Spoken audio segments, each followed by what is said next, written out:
Class 10th में civics, वैसे तो चैप्टर नंबर 7 है आपका, लेकिन 30% कोर्स समाप्त कर देने के बाद फिर ये चैप्टर nंबर 7 नहीं रह जाएगा।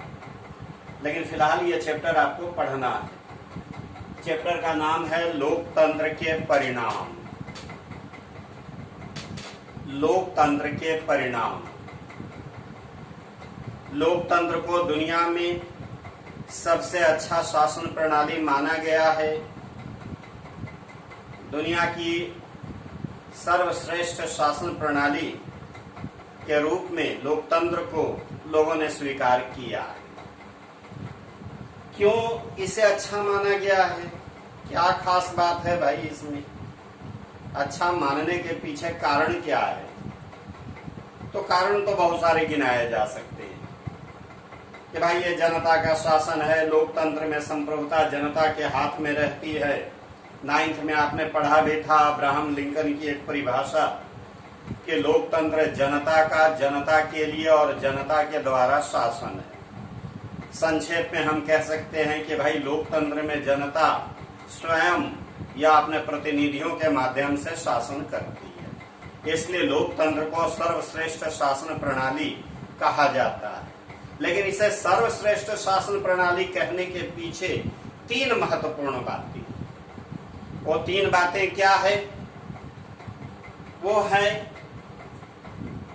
कि लोकतंत्र में एक उत्तरदायी सरकार का गठन होता है, एक जिम्मेदार सरकार का गठन होता है और एक वैध सरकार का गठन होता है। ये 3 बातें हैं जिस कारण लोकतंत्र को दुनिया में श्रेष्ठ शासन प्रणाली माना गया है। एक उत्तरदायी शासन है, यानी कि लोकतंत्र में एक उत्तरदायी सरकार का गठन होता है।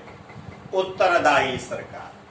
उत्तरदायी सरकार से मतलब है कि लोकतंत्र में सरकार जनता की इच्छाओं के अनुसार ही शासन करती है, जनता की उम्मीदों पर खरा उतरने का प्रयास करती है, अपनी नीतियों और कार्यों के लिए सरकार को जनता के प्रति और संसद के प्रति उत्तरदायी होना होता है। चुनाव होते हैं लोकतंत्र में। चुनाव के समय जो उम्मीदवार होते हैं वो जनता से तरह तरह के वादे करते हैं। चुनाव जीतने के बाद, सरकार के गठन होने के बाद इन वादों को पूरा करने का प्रयास किया जाता है। इससे जनता का कल्याण होता है, जनता की भलाई होती है, व्यक्ति, समाज और राष्ट्र का विकास होता है। इन उम्मीदों पर लोकतंत्र में सरकार को खरा उतरना पड़ता है और यदि सरकार खरी नहीं उतर पाती तो ऐसी स्थिति में जनता चुनाव के द्वारा ऐसी सरकार को पद से हटा भी देती है। इसलिए यह एक उत्तरदायी सरकार है। जबकि अगर शासन की अन्य प्रणालियों, चाहे राजतंत्र हो, तानाशाही तंत्र हो, सैनिक तंत्र हो, वहां जनता की इच्छाओं की परवाह नहीं की जाती है। शासन मनमाने ढंग से चलाया जाता है। तो वह एक उत्तरदायी सरकार, एक उत्तरदायी शासन वह नहीं है। लेकिन यहाँ जनता की इच्छाओं के अनुसार शासन चलाया जाता है। इसलिए यह एक उत्तरदायी सरकार है, एक उत्तरदायी शासन। एक जिम्मेदार सरकार का गठन होता है लोकतंत्र में। जिम्मेदार सरकार, सरकार कोई भी निर्णय लेते समय जन आकांक्षाओं को ध्यान में सरकार को रखना पड़ता है कि इस निर्णय से जनता संतुष्ट होगी या असंतुष्ट होगी, सहमत होगी या असहमत होगी। क्योंकि सहमत होना जरूरी है, तभी अगले चुनाव में उसे दोबारा वोट मिलेगा और अपनी नीतियों और कार्यक्रमों को आगे बढ़ाएगी सरकार।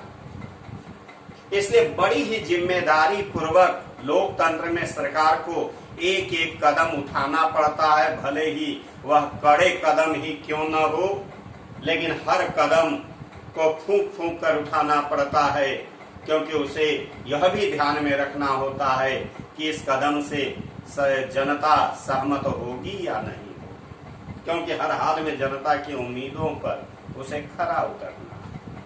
इसलिए जिम्मेदारी पूर्वक शासन किया जाता है। एक जिम्मेदार सरकार का गठन होता है लोकतंत्र में, इसलिए लोकतंत्र को एक श्रेष्ठ शासन प्रणाली माना गया। लोकतंत्र में एक वैध सरकार का गठन होता है।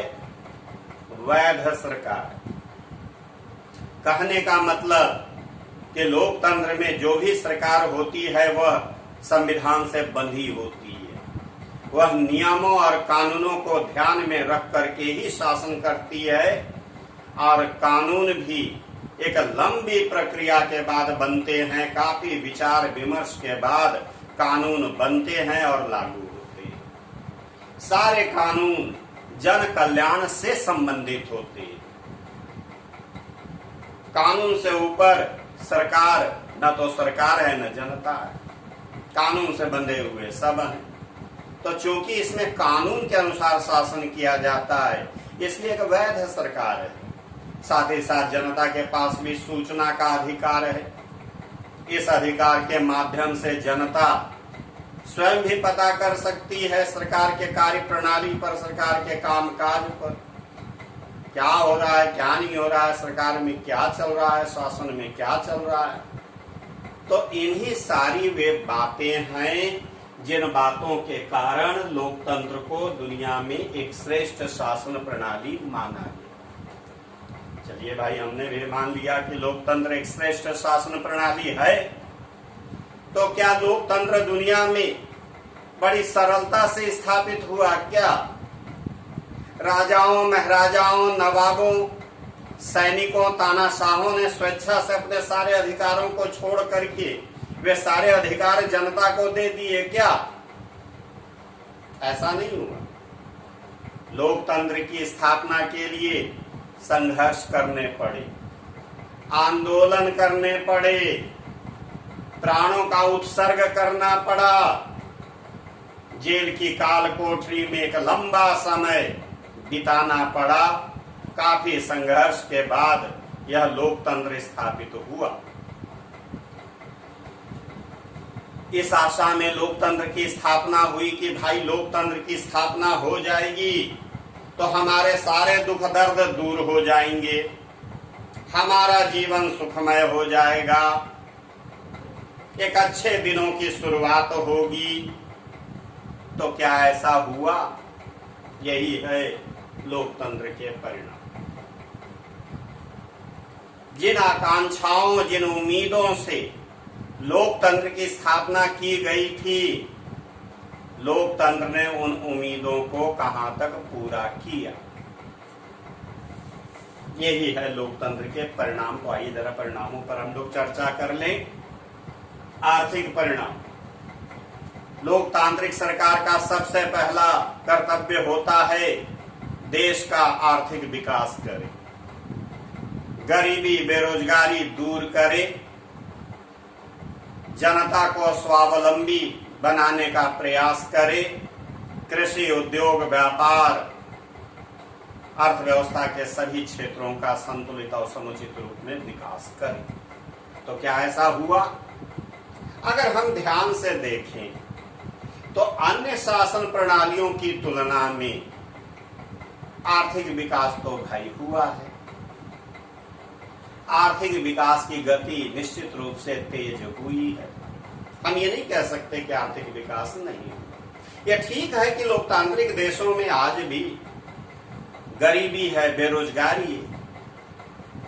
कहने का मतलब उतना विकास नहीं हुआ जितने की हम उम्मीद करके बैठे थे। अरे यहाँ तक तो कई लोकतांत्रिक देशों में तो भोजन, वस्त्र, आवास, शिक्षा और स्वास्थ्य जैसी बुनियादी सुविधाओं के भी लाले पड़े हुए हैं। तो क्या इसके लिए हम सीधा सीधा लोकतंत्र को जिम्मेदार ठहरा दें क्या भाई? नहीं, इसके लिए अन्य कारक भी हैं। केवल लोकतंत्र को ही हम दोषी नहीं मान सकते। अन्य कारकों के लिए हम चर्चा करें तो दिन प्रतिदिन बढ़ती हुई विशाल आबादी, क्या ये आर्थिक विकास में बाधा उत्पन्न नहीं कर रहा है? वैश्विक स्थिति केवल मेरे विकास करने से क्या हो जाता है भाई? हम तो आज की तारीख में विकास के लिए पूरी तरह से अंतर्राष्ट्रीय समुदाय पर निर्भर है। अंतर्राष्ट्रीय समुदाय हम पर निर्भर है। वैश्वीकरण, भूमंडलीकृत विश्व का बनना इतिहास में आप पढ़ चुके हैं। आज सारे देश अपने अपने विकास के लिए एक दूसरे पर निर्भर हो गए, तो हम भी तो किसी पर निर्भर है। अंतर्राष्ट्रीय स्थिति क्या है, वो भी हमारे विकास को प्रभावित कर रहा है। आर्थिक प्राथमिकताएं भी प्रभावित कर रहा है। समस्याओं का तो अंबार लगा हुआ है। हम किस ओर ध्यान दें? कृषि का विकास करें कि उद्योगों की स्थापना करें, कि सड़कें बनवाएं, कि स्कूल कॉलेज खोलें, क्या करें? इन सब पर आर्थिक विकास निर्भर करता है। हमारी आर्थिक प्राथमिकता क्या है? अब चलिए ये भी मान लेने में हमें कोई दिक्कत नहीं होगी कि कई लोकतांत्रिक सरकारें निकम्मी भी साबित हुई है, भ्रष्टाचार को बढ़ावा दिया है, अपने स्वार्थ में डूबी रही है, उन्होंने विकास की ओर कोई विशेष ध्यान नहीं दिया। लेकिन ऐसी घटनाएं के दुखे ही रही है, मगर रही है। तो अगर हम एक लाइन में कहना चाहें तो बस इतना ही कह सकते हैं कि लोकतंत्र में आर्थिक विकास की प्रक्रिया, गति अन्य सरकारों की तुलना में, अन्य शासन प्रणालियों की तुलना में कहीं बेहतर रहा है। सामाजिक परिणाम की अगर हम बात करें तो भाई देखिए, लोकतंत्र को सामाजिक विविधता के अनुरूप होना चाहिए, क्योंकि समाज में अनेक समुदाय के लोग रहते हैं। जाति के आधार पर, धर्म के आधार पर, भाषा के आधार पर अनेक समुदाय के लोग समाज में रहते हैं। और यह भी मानना पड़ेगा कि बीच बीच में कभी कभी तनाव की स्थिति, संघर्ष की स्थिति भी उत्पन्न होती रहती है।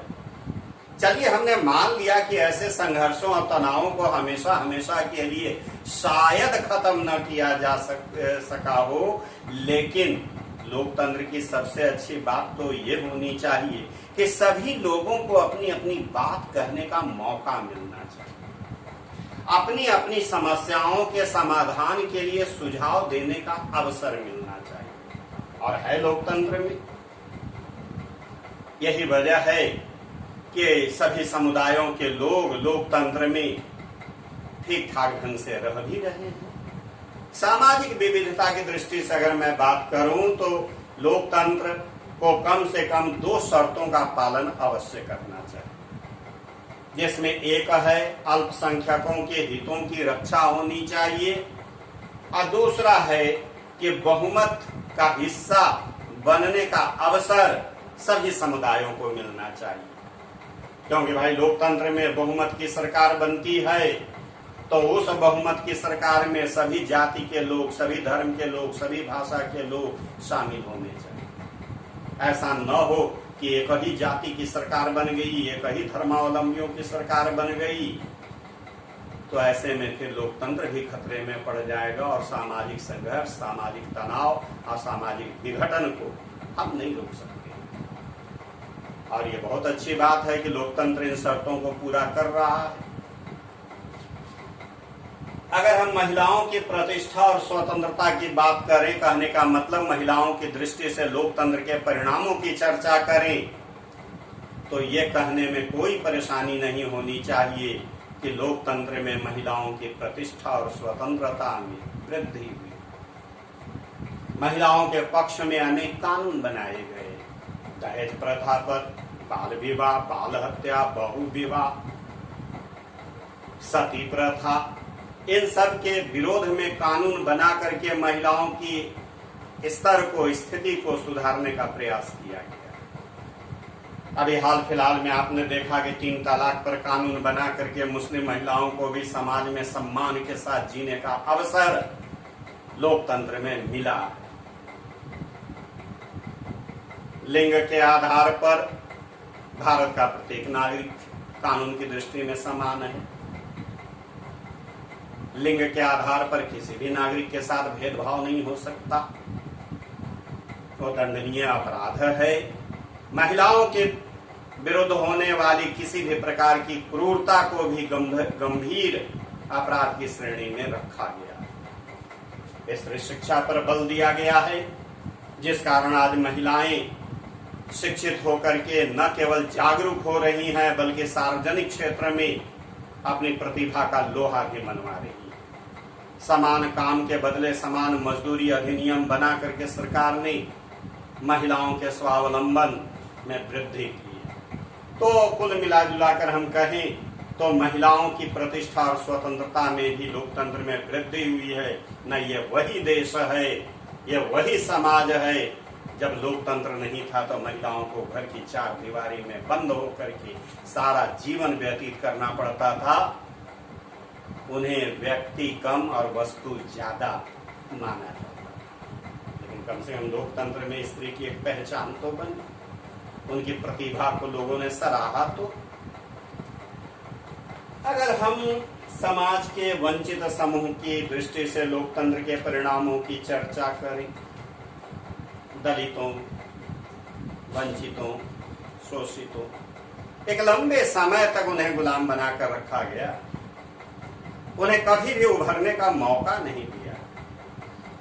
मगर लोकतंत्र में उनकी दशा में भी सुधार निश्चित रूप से हुआ। अस्पृश्यता का कानून बना करके अस्पृश्यता को समाप्त कर दिया गया। जाति के आधार पर भारत का प्रत्येक नागरिक समान, भेदभाव नहीं हो सकता।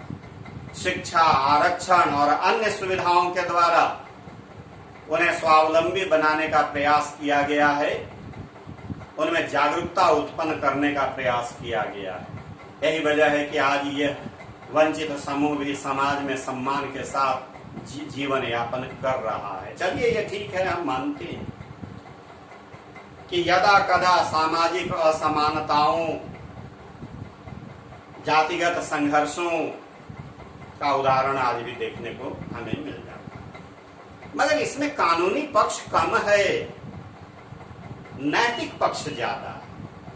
ये तो नैतिकता की बात है कि समाज का प्रभावशाली समुदाय इन्हें भी उभरने का मौका दे और इनके साथ जातिगत आधार पर भेदभाव न करे।